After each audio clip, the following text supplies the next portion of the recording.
which for us it looked like the beginning of, 2001, Space Odyssey. So we thought, well, that's an interesting photo, but when we got to it, it was kind of boring. It was a piece of concrete lump. And we thought, well... How do you make something interesting? We just got out of the group van, and we thought, well, we can use it as a urinal.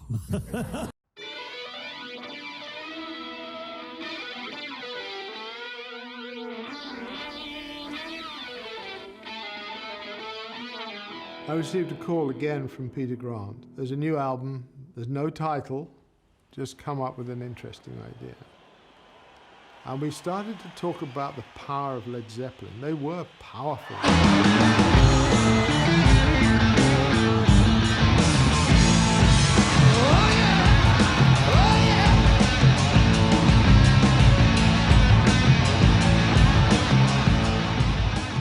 Led Zeppelin definitely had a presence that was just channeling out of nowhere.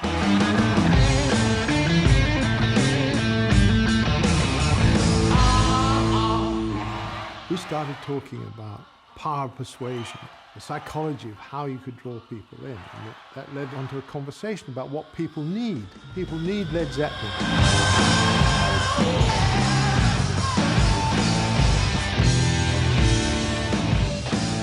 Storm said, well, what about the image from the end of Arthur C. Clarke's book, 2001, that Kubrick had in turn interpreted as this black solid object in space?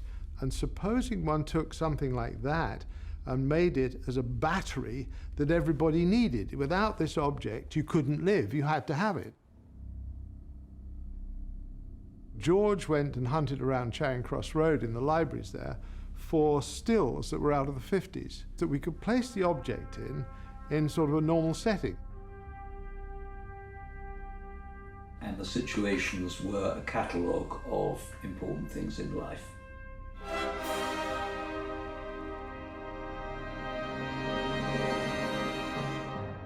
We were trying to displace it in time. We were looking at a time past in which this black object was important. I put the object on the table in the middle of the room. Jimmy walked in and he took one look at the object. He said, "Is that it?" I said, "That's it." And he went, "That's it." Great. He felt the power of that black object.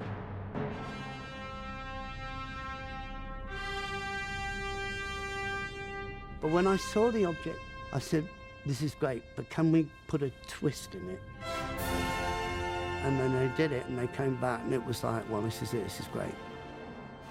The whole idea of the object, creative, imaginative, and very unusual. The way it actually moved through its phases to become what it is was just fantastic, because no two sides alike, nothing parallel, nothing, you know. It was just a unique piece of work.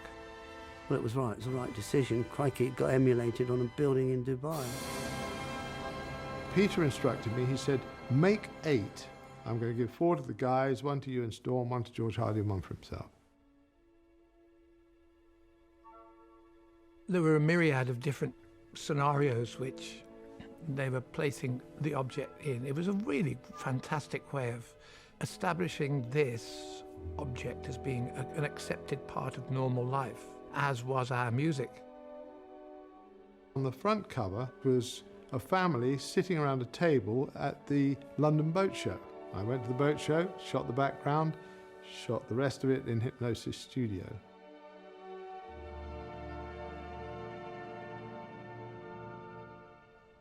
And this is one of the original 8 that was made. And as you can see, it's very pure in its shape and it's very beautiful. This is the twist that Jimmy suggested.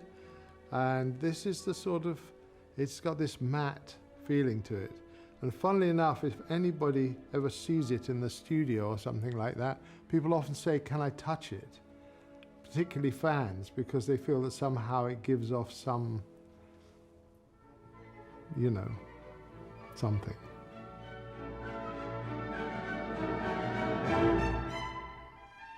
I've actually got 3 of these. They've all come from different collectors over the years. I'm not sure if all 3 of them are real, but I like having 3 of them. I'll like to have 7 of them just as much as I like to have 3 of them, or 10 if I can find them. I do think I've still got one of those somewhere. No, it's a doorstop, I think, but I must find it. I'm sure Poe's got a few in his garage.